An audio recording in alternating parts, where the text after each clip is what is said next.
эмеде сессиянын күн тартибинде каралып аткан биринчи маселеден экинчи көйдө достор музулмунча айтканда жана каралбаган эмелерди айтып атабыз. Бул жерде каралбаганчы.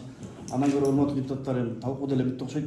Сунушум музулмунчтун ишине баа берип туруп анан экинчи күн тартибине өтөрбөйлүбү? Азыр биз уже экинчиге өттүк. Өткөрсөңүздөр жарым саат болуп калды чындыгындачы. Ошондой болуп атыр урматтуу депутаттар. Анан урматтуу депутаттар келиңиздер. Маалымат катары өкмөт аппарат отчет берди. Баарыңыздарга материал таркалган. Стамбул болот мусулмунчу өзү да жооп берди. Чечиле турган маселени чечилет деди, чечилбей турган маселени чечилбейт деди. Эми 6 айдын жыйынтыгы боюнча урматтуу депутаттар суроо жоопту токтотуп туруп келиңиздер добушка өтөйүк. Ошон үчүн урматтуу депутаттар мен добуш коем. Башка суроо жооптор жок болду.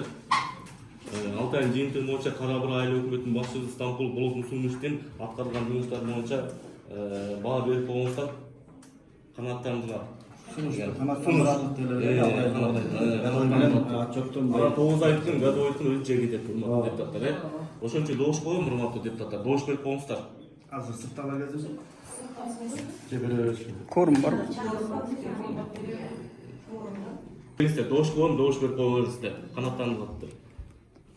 Бир добуштан өттү, рахмат баарыңыздарга. Каршы жок. Болот мусулмунчу албетте биз түшүнөбүз эми. Бул жерде жумуш 22 миң адам менен иштейбиз. 30 миңден ашты азыр. 30 миңден ашты. Жумуш оорураак. Мен ойлойм бул депутаттардын сунушун булар оюнун чөндөгүнө алып келаткан жок. Элден шайланып келгенден кийин биргеликтес менен бир жакшы иштерди ийгиликке жетишебиз деген ой тилектеним да. Ошон үчүн сунуштарын эске алып туруп, колубуздан келишинче жардам беришти суранабыз.